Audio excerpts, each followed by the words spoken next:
Адамға қанша жер қажет? Лев Толстой.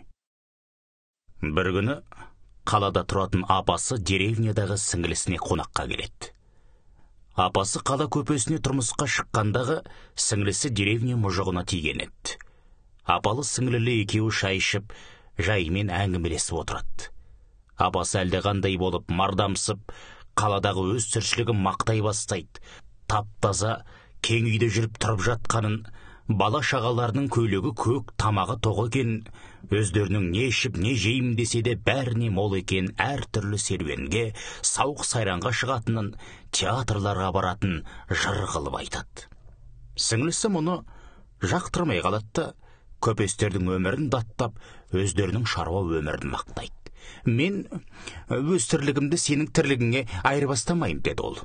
Қарапайым, жұпыны өмір кешсек те, қорқу үрку дегенді білмейміз. Я, сендердің таза тұратындарың рас. Бірақ саудалары бірдей оздырса, бірде тоздырады. Саудада да дос жоқ деп халық тегін айтпаған. Кейде тіпті бүгін бай болсаң, ертең кедейленіп тақырға отырып қаласың. Ал біздің шаруа тірлігі баянды.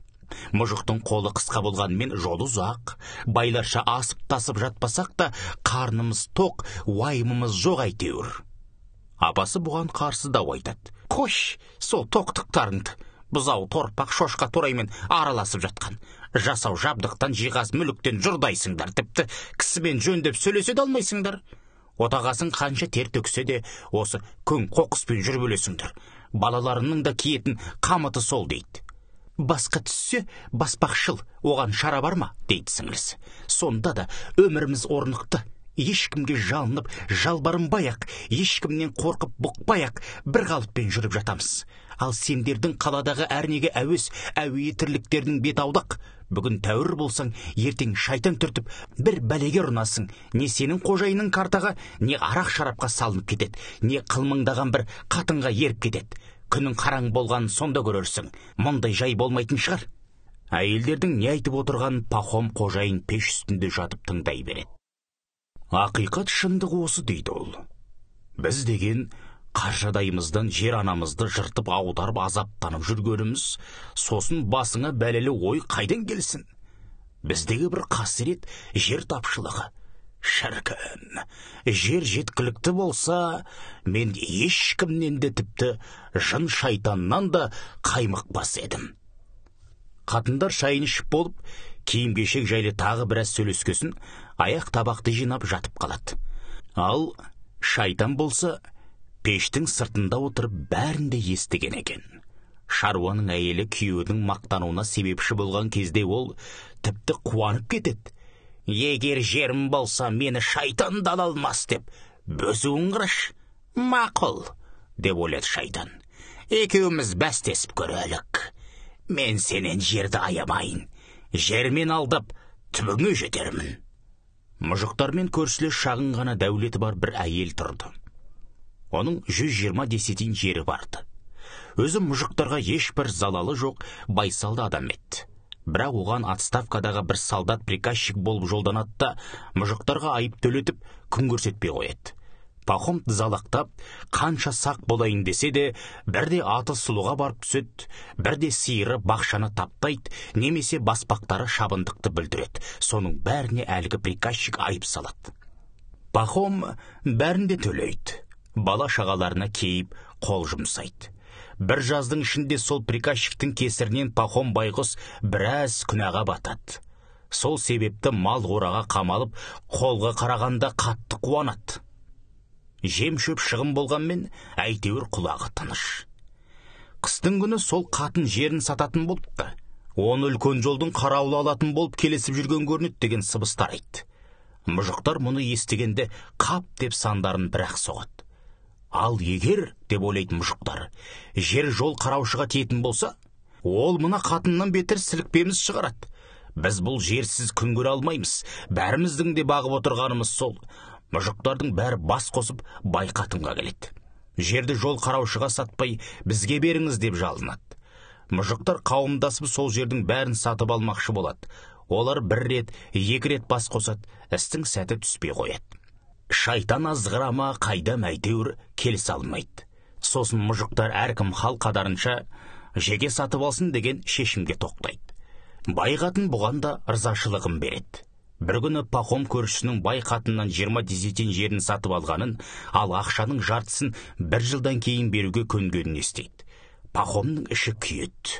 Жұрт жердің бәрін пышақ үстінен бөліп әкетеді, мен құралақан қалам ғой деп ойлайды. Сосын әйелімен ақылдасады. Жұрт сатып алып жатса, дейді ол, бізде 10 шақты десятинін сатып алайық. Әйтпесе жүдеп біттік, приказчик айыппен ақ туралатып барады. Енді қалай сатып алатынын ойластырады. Олардың сақтап жүрген 100 сомдай ақшасы барды. Оның үстіне бір құлынды омартасының жартысын сатады. Ұлын жұмысқа жалдайды және бажасынан біраз ақша қарыз алады. Сөйтіп, өлдім талдым дегенде ақшаның жартысын жинайды.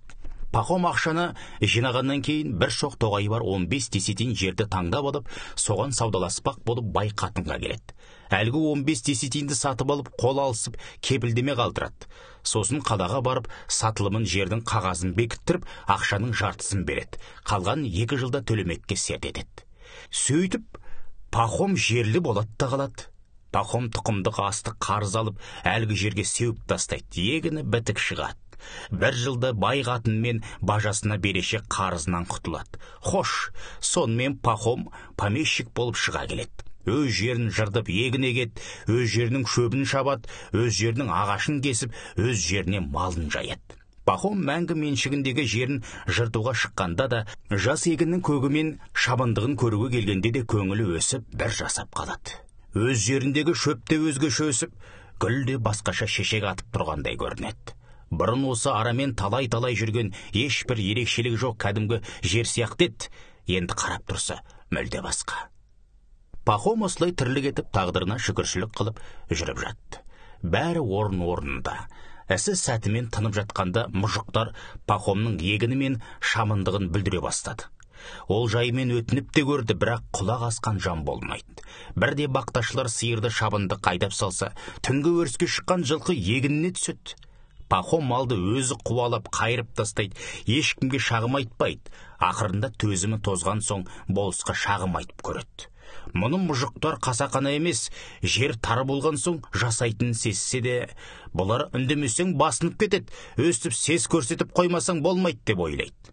Сөйтіп, сот арқылы 1 рет сес көрсетеді, 2 рет сес көрсетеді, әуелі біреуін айып салады, соң екіншісіне айып төлетеді. Сосын Пахомның көрші мұжықтары онымен араздаса бастайды. Кейде мұның жерін әдейі бүлдіретін болады. Бір залым түнделетіп орманға барып 10 шақты жөке ағашын кесіп, қабығын жалаңаштап сындырып әкетеді. Пахом орманға барып қараса бірдеңе ағараңдайды. Жақындап келсе кесілген ағаштар шашылып жатыр да, түбірлері шолтиып қалыпты. Жауыз тоғайдың шеткі ағаштарын аралата кесіп, кейбіреуін қалдырса етті. Жоқ, бәрін жылан жалағандай тұқыртып кетіпті. Пахом қатты ашуланды. Шіркін-ай, мұны кім жасағанын білсем, бар ашуымды содан алар ем деп ойлайды. Ойлап келіп, мұны істеген сөмкадан басқа ешкім емес дейді. Салып отырып сөмканың ауласына келеді. Бірақ ештеңе таба алмайды. Тек екеуі керілдесіп ұрысып қалады. Пахомның соны сөмка жасағанына бұрынғыдан бетер көзі жеткендей болады. Дереу шағым береді, сотқа шақырады. Соттай келе мұжықты ақтайды, нақты дәлел болмайды. Пахом бұған қатты наразылық білдіреді, старшын мен соттармен ұрысып қалады. Сіздер ұрыға болысып отырсыздар, егер өздеріңіз адал болсаңыздар, ұрыны ақтамас едіңіздер дейді ол. Пахом соттармен де көршілермен де қырын қабақ болып жүреді. Оны тіпті үй орманыңмен өртеп жібереміз деп те қорқытты. Сонымен Пахомның жері кеңесе де елмен жараса алмай жолы тарыла береді. Сол кезде ел ішінде жұрт жаңа орынға кетіп жатыр екен деген хабар тарады. Пахомның көңіліне бір ой келді. Маған өз жерімнен кетудің ешбір қисыны жоқ, ал егер бізден кейбіреулер кетсе, арқа басымыз кеңіп қалар еді. Мен олардың жерін алып өз меншігіме қосар едім. Тұрмысымыз біраз түзелер еді, әйтпесе мұна таршылықтан құтылмаспыз.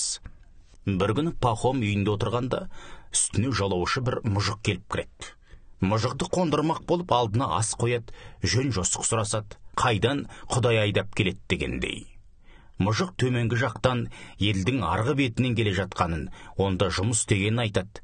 Сөзден сөз шығып, мұжық ол жаққа көп халық барып қоныстанып жатқанын сөз қылады. Біздің кісілер сонда орын тепті, қауымға тіркелді, сосын оларға жан басына 10 десятиннен жер бөліп берді дейді. Ал жерінің құнарлығы сондай деді ол. Қара бидай еккен екен, биіктігінен ат көрінбейді. Қамтып орған 5 уыс бидай бір бау болады екен. Бір мұжық сол жаққа 2 қолынан басқа ештеңесі жоқ, тақыр кедей болып барған екен. Қазір 6 аты, 2 сиыры бар көрінеді. Пахомның жүрегі лүпілдеп тулай жөнеледі. Онда жақсы тұратын болсақ, бұл араның таршылығына қор болып қайтеміз. Жерімді де қара қопсымды да сатайын. Бұл ақшаға мен ол жақтан үй жайды да не керектің бәрін де сатып алам ғой. Ал мұндағы таршылықтан табатының күнә қара. Бірақ соның бәрін өзім барып, өз көзіммен көріп қайтуым керек. Жазда жиынып, түйініп жолға шығып та кетеді. Самараға дейін еділмен кемемен жүзіп баратты, сосын жаяу жалпылап 400 шақырымдай жер жүреді. Көздеген жеріне де келіп жетеді. Бәрі рас екен. Мұжықтардың арқа басы кең, емін еркін жүріп тұрады, жан басына 10 десятиннен жер кесіп беріпті, қауымға да шын көңілден қабылдайды екен. Ал егер ақшаң болса, үлесіңе тигеннен басқа меншігіңе қанша жер алам десең де, ең шұрайлы жерінен десятинен 3 теңгеден ала бересің. Қанша алам десең де, өз еркіңде. Пахом осының бәрін көріп біліп, күзде үйіне қайтып келетті, мал мүлкінің бәрін сата бастайды. Жерін пайдасына сатады, үй жайында күллі мал мүлкін де сатады. Қауымнан шығып, көктем келісімен үйлі баранымен жаңа қонысқа көшіп кетеді. Пахом жаңа жерге үй ішімен ошарыла келіп, бір үлкен ауылдың қауымына жазылады. Шал-шауқандарды араққа жығып, хат қағаздарын түгел жөндеп алады. Пахомды қабылдап 5 жанға жайылымнан басқа 50 десятин жер кесіп береді. Пахом үй-жай қора қопсы салып мал алады. Жан басына келетін жердің өзі бұрынғымен салыстырғанда 3 есе көп, жері де шұрайлы, бұрынғыға қарағанда тұрмысы да 10 есе оңалады. Егістік жерде жем-шөп те жеткілікті, қанша мал ұстайым десең де өз еркің. Үй-жай салып мал жинап жүрген Пахомға әуелгі кезде бәрі жақсы көрініп еді. Жүре келе бұл жерде тар болып көрінеді. Бірінші жылы Пахом жан басына берген жерге бидай егіп еді, астықтың астында қалды. Сосын бидай егуге құмартты, бұрынғы жері аздық қылды. Ал қолындағы бар жерін ұнатпайды. Бидайды жұрт ақселеулі тың жерге немесе тыңайған жерге себеді. 1 жыл ексе, 2 жыл тимей селеу шықсын деп тыныс береді. Ал мұндай жерді аңдушылар да алушылар да көп, бәріне бірдей жетпейді. Мұның төңірегі де даудамай. Қолы ұзын дәулеттілері егінді өздері еккісі келетті, кедейлері көпеске жалға береді. Пахом егінді молырақ еккісі келді. Келесі жылы көпеске барып 1 жылға жер сатып алды. Егінді көбірек сеуіп еді, түсімі жақсы болды. Бірақ ауылдың шалғай 15 шақырымнан тасу керек. Қарап тұрса, сол аймақтағы көпес мұжықтар өз алдына оқшау хутор болып тұрып, шаш етектен байып жатыр. Істеп осыны айт деп ойлады Пахом. Мәңгілікке меншік етіп жер сатып алып, хутор салсам, бәрі айналамда қол астымда болар еді. Пахом осылайша 3 жылдай тұрды. Жерді жалдап алып, бидай егеді. Бұл бір берекелі жылдар еді. Бидай бітік өсіп, басы артық ақша да қорлана бастады. Осылай тұра беруіне де болатын еді, бірақ Пахом жыл сайын жұрттан жер сатып алып, сол үшін бас қатырудан жалығып кетті. Бір жерде құнарлы алқап болса бітті. Мұжықтар жапырласып баратты, талап әкетеді. Кешкісең болғаны егетін жер қалмайды. 3-ші жылы бір көпеспен бірігіп, мұжықтардың мал жаятын жерін сатып алды. Жерді айдап бітіргенде мұжықтар соттасып, сол шырғалаңмен жүргенде еңбектері зая кетті. Өз жерің болса ғой деп ойлады ол. Ешкімге жалпақтамас дедің. Күнә біткеннен де аулақ жүрер едің. Сонымен Пахом жерді қай жақтан бір жола басыбайлы сатып алуға болатынын сұрастыра бастады. Ақырында бір мұжыққа тап болды. Ол 500 десятин жер сатып алған екен. Бірақ кедейленіп қалыпты да, енді соны арзанға сатпақ. Пахом онымен мәмілеге келмек болды. Сөйлесе ақырында 1500-ге келісіп, оның жартысын кейін бермекші болды. Осымен бір жолата келісіп, істі бітірмек еді, бірақ бірде Пахомның үйіне құдайы қонақ болып бір жолаушы көпес келеді. Шай ішіп, сөйлесіп отырады.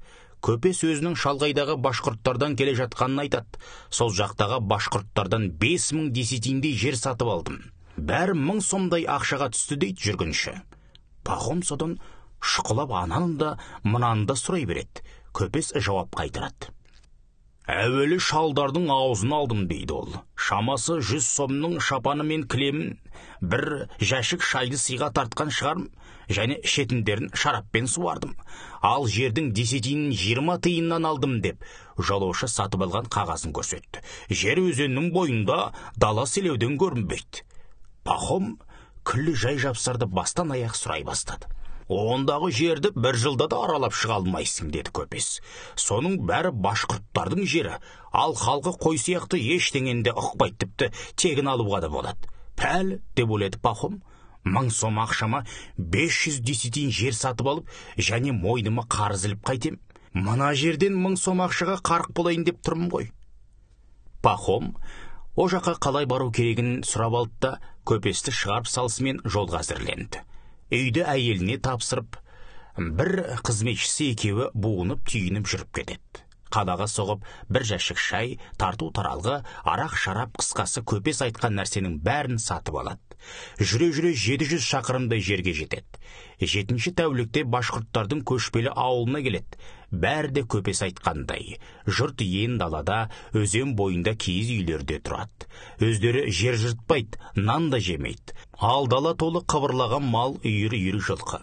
Қараша үйлердің сыртындағы желіге құлындарды дізіп байлап тастапты. Мұнда күніне 2 рет бие айдап келеді, биелерді сауып, сүтінен қымыз ашытады. Қатындары көбі пісіп, құрт қайнатады, ал еркектерінің бар бітіретіні қымыз, шай ішеді, қой етін жеп сырнай тартады. Бәрінің беттері жап-жылтыр, бір көңілді жұрт, ала жаздай сауық сайран құрады. Халқы қараңғы, орысшаны мүлде білмейді, бірақ бауырмал. Пахомның қарасы көрінісімен үйлерінен жамырай шығып қонақты қоршап алды. Тілмәш те табылды. Пахом оған жер жайымен келгенін айтты. Башқұрттар жаппай қуанысып, Пахомды қолтығынан демеп, дедектетіп бір әдемі ақбоз үйге әкеп кіргізді. Кілем үстіне отырғызып, астына бірнеше көпшік тастады. Өздері алқа қотан отырып, қымыз шай беріп сыйлай бастады. Қой сойып, етке тойғызды. Пахом тарантастан тарту таралғысын алып, башқұрттар мәз болып қуанысып жатыр. Өзара балдырласып біраз әңгімелесті де, сосын ойларын Тілмәш қайтты. Саған мына сөздерді айт деп жатыр, деді Тілмәш. Олар сені жақсы көріп қалды, және қайтсе де қонақтың көңілін тауып, сыйға сый жасайтын әдетіміз бар. Сен бізге көп тарту таралғы бердің, енді сен өзіңе біздің қандай нәрсеміз ұнады, соны қала, жарай ма? Маған бәрінен бұрын ұнағаны сіздердің жерлеріңіз, деді Пахом. Біздің жақта жер жетіспейді, және соның бәр түгелдей жыртылған, ал сіздерде жер көп әрі өте құнарлы екен. Мен мұндай жерді өмірде көрген емеспін. Тілмәш түсіндіріп жатыр. Башқұрттар дабырласып көп сөйлесті. Пахом олардың не айтып жатқанын түсінбеді, бірақ көңілді екенін дауыстай сөйлеп күлісіп жатқанын көріп отыр. Біраздан соң бәрі тынышталып, Пахомға қарасты. Ал Тілмәш қолма-қол сөйлеп кетті. Бұлар саған мынаны айт дейді. Сенің жасаған жақсылығың үшін қанша жер қаласаң, сонша жер беруге әзірміз дейді. Тек қолыңмен көрсетсең болған, сол жер сенікі дейді. Олар тағы да әңгімелесіп, өзара керілдесіп таласып жатты. Пахом бұлар неге таласып жатыр деп сұрады. Тілмәш іле жауап қатты. Кейбіреулер жер жайын старшыннан сұрау керек, онсыз болмайды дейді. Ал енді біреулері старшынсыз да беруге болады дейді. Башқұрттар таласып жатқан кезде кенет түлкі тымақты бір кісінің келе жатқанын көрді. Бәрі үнсіз тына қалды да орындарынан тұрды. Тілмәш жайымен, бұл әлгі старшын, деп күбіретті. Пахом дереу ең асыл шапанды 5 қадақтай шайды алып, оған ұсына қойды. Старшын тартуды алып, төрге шығып отырды. Башқұрттар табанда оған бірдеңелерді айтып жатты. Бұларды әбден тыңдап болған соң старшын енді жетті дегендей басын бір изеді, содан Пахомға қарап орысша сөйлеп кетті. Ендеше рұқсат, деді ол. Қалаған жеріңді ал, жер көп, бәрімізге де жетеді. Қалай, мен бұл жерді қалағанымша ала берем, деп ойлады Пахом.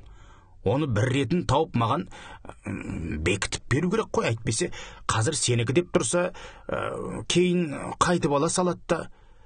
Жақсы сөз жарым ырыс, деді ол. Сіздерге көп-көп рахмет. Сіздерде жер көп екен, алмаған аз ғана жер керек. Мен тек соның қай жер екенін білсем, Қанша айтқанмен бір есебін келтіріп жерді өлшеп, маған бекітіп қойсақ, әйтпесе өлі боламыз ба, тірі боламыз ба, бір Құдайдың еркінде. Қайырымды қалайық сіздер, мұны беріп отырсыздар, ертең күн туғанда балаларымыз қайтып алады ғой. Айтқаның дұрыс, бекітіп берелік, деді старшын. Пахом тағы сөйледі. Менің естуімше, сіздерде бір көпес болған. Сіздер оғанда жер сыйлап, алыс-беріс қағазын жасап беріпсіз, маған да сондай бірдеңе істесеңіздер. Старшын мұны бірден ұқты. Оның бәрін реттейміз, деді ол. Бізде хатшы да бар, қалаға да барамыз, мөрді де басқызамыз. Ал жердің нарқы қандай болмақ?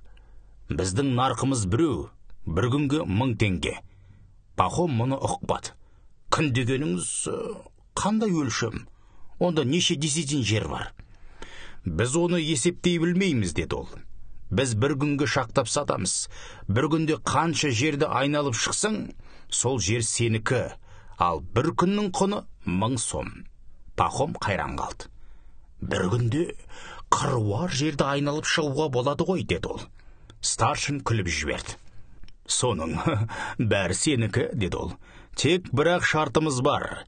Егер күн батқанша шыққан жеріңе қайта келіп үлгермесең, ақшадан айырыласың. Біз бәріміз жиналып саған ұнаған жерге барып тоқтаймыз. Біз сол жерде тұрып қаламызда, сен әрі қарай жүре бересің. Көп жерді айналып қайтып келесің. Ал өзіңмен бірге күрек ала кет. Қажет жерді есіңе сақтап, мүйісіне шұңқыр қаз. Немесе шым ойып соны үйіп қой. Сосын шұңқырдан шұңқырға соқамен іс тартамыз. Қандай шеңбер жасайым десең де еркің, тек күн батқанша шыққан жеріңе қайтып келсең болғаны. Айналып шыққан жерің өзіңдікі. Пахом қуанып кетті. Ертерек шығыспақ болып келісті. Тағы да біраз сөйлесіп, қымыз ішіп, қызарып, ет жесті, соңынан шайға қанды. Пахомды мамық төсекке жатқызып, башқұрттар кетіп қалды. Ертең таңғылаң бергеннен жиналып, күн шыққанша белгілі жерге жетпекші болды. Пахом құс мамық үстінде жатса да, көзі бірілінбеді. Ойынан жер шықпай қойды. Құнарлысын көбірек қамтырмын деп ойлады ол. Бір күнде 50 шақырымдай жерді айналып шығарым. Қазірге күннің ұзақтығы жылдай. 50 шақырымда қилы-қилы жер болатын шығар. Құнарсыздау жерін сатып жіберерім, немесе оны мұжықтарға өткізерім, ал қалаулысын саралап өзім аларым да қоныс жай салармын.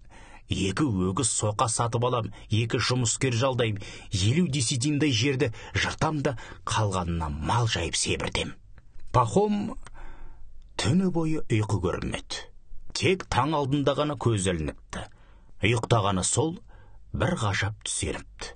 Түсінде осы қараша үй ішінде жатыр екен, сырттан біреудің қарқылдай күлгені естіледі. Бұл күлген кісіні көргісі келген екен дейді, жатқан жерінен тұрып киіз үйден шықса, үйдің тап алдында бағанаға башқұрт старшыны қос қолымен қарнын құшақтап, шалқая түсіп бір нәрсеге мәз болып күліп отыр екен. Бұл оның қасына келіп, неге күлесіз деп сұрайды. Қайта қараса, ол башқұрт старшыны емес, анада мұның үйіне келіп жер туралы әңгіме айтатын көпес.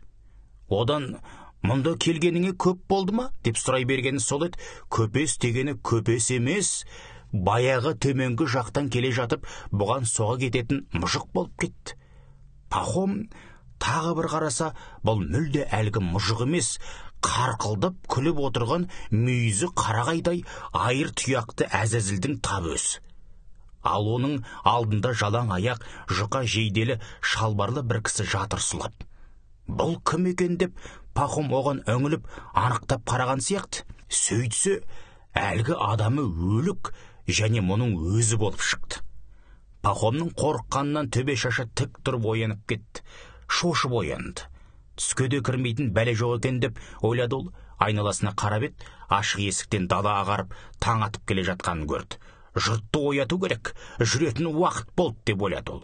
Пахом төсегінен тұрып, тарантаста жатқан жұмыскерді оятып, атты жектеп, әмір етті де башқұрттарды оятуға кетті. Далаға баратын жер өлшейтін уақыт болды, деді ол. Башқұрттарды орындарынан тұрысып, бәрі бір жерге жиналды. Ұзамай старшын да келді.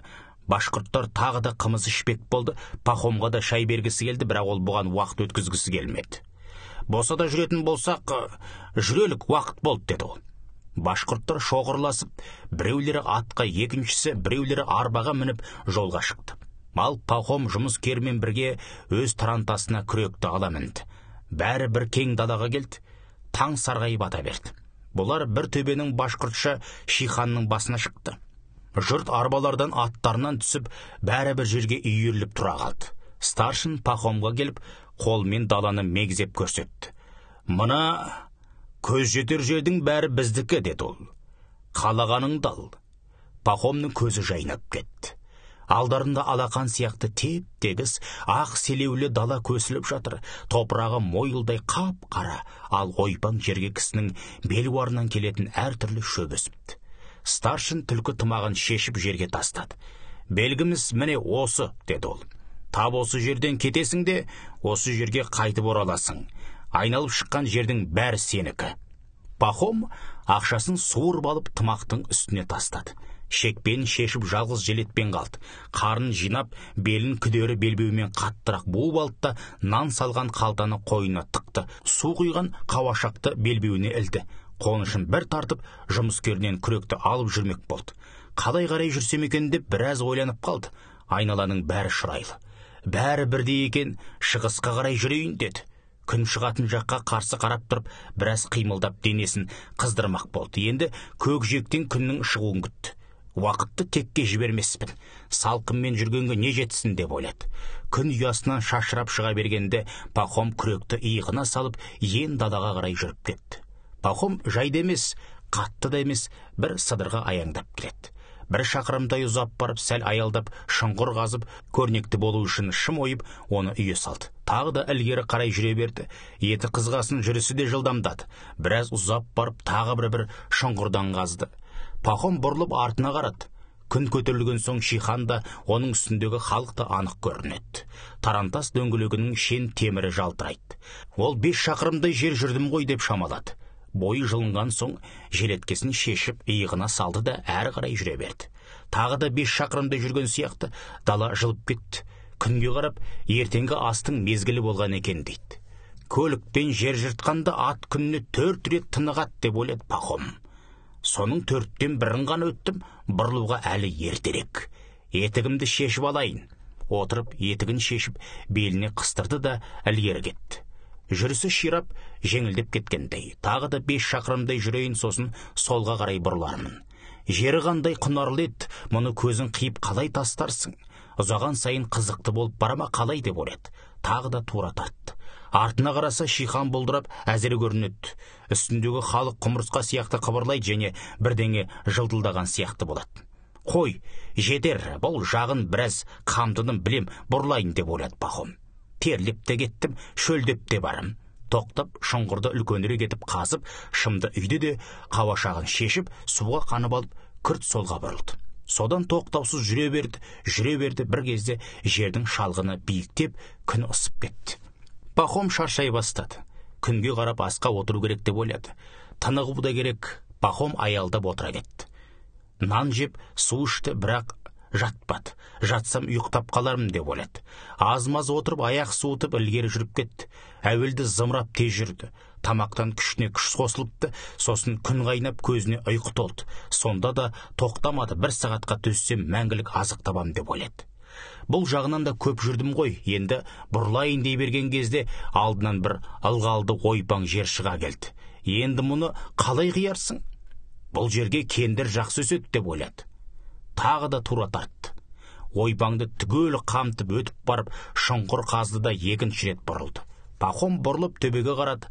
Аңызақтан дала мұнартып, алыстағы сағым арасынан бірдеңе қалқып, төбе басындағы адамдар бұлдырап, әрең-әрең көрінгендей болады. Оларға дейін 15 шақырымдай шығар. Қош деп ойлады. Бұл жағын ақшамдамаса болмас. 3-ші рет бұрылып, жүрісін тездете түсті. Күнге қараса, 5-ге таяп қалыпты. Бұл қанатпен тек 2 шақырымдай ғана жүрді. Шыққан жеріне дейін сол 15 шақырымдай болып қалар. Мейлі жерім қисық болса да, тіке тартып, мезгілінде жетейін деп ойлады ол. Артық жерді қайтем, онсыз да көп жерді қамтыдым. Пахом жеделдетіп шұңқыр қазды, Шиханға төтелей тартты. Пахом Шиханға тура салып келеді, бірақ жүрісі ауырлай берді. Өзінің зықысы шықты, жалаң аяғы да жараланып, домбығып кетіпті, тіпті тізесі дірілдеп әрең келеді. Шіркін сәл ғана демалса, бірақ болмайды ғой, онда күн батқанша шыққан жеріне жете алмайды. Күн мұны күтеме, төмен қарай құлдилап, домаланып барады. «Ах!» деп қобалжыды ол. «Қателестім бе? Көз тоймастық жасадым ба? Қайттым. Жете алмай қалам ба?» Жалтақтап алдындағы төбеге бір, аспандағы күнге бір қарайды. Шыққан жері қашықтағы күн жиекке таяп қалған сияқты. Пахом алқынып, қиналып келеді. Соған қарамай жүрісін тездете түседі. Жүріп келеді, бірақ төбе жеткізер емес. Ит бүркілге басты. Желеткесін, етігін, қауашағын бәрін лақтырып тастады. Тек күрегін тастамай, соған сүйеніп, митыңдап келеді. «Ах!» деп күйін долы. «Қанағатсыздық жасадым. Күллі еңбегім зая кетті. Енді күн батқанша жете алмаспын». Қорыққаннан берекесі қашып, тынысы тарыла берді. Пахом тәлтіректеп келеді. Көлігі мен шалбары терге малшынып, денесіне жабысады. Тамағы құрғап қалды. Кеудесі ұстаның көрігіндей бір көтеріліп, бір басылады. Жүрегім біреу дүрсілдетіп, балғалап жатқан сияқты, аяғы да икемге келмей бүгіле береді. Байғұстың зәре-құты қалмады. Зорғы бөліп кетпесем етті. Өлімнен де қорқады, сонда да тоқтай алмайды. «Сонша жүгіргенде», деп ойлады ол. «Енді тоқтасам, мынау бір мисыз ақымақ екендер». Екі өкпесін қолына алып жүгіріп келеді. Жақындап та қалған сияқты башқұрттар бұған дем беріп қиқуласып жатыр. Олардың айғай шуынан делебесі қозып, жүрегі жанып кеткендей еді.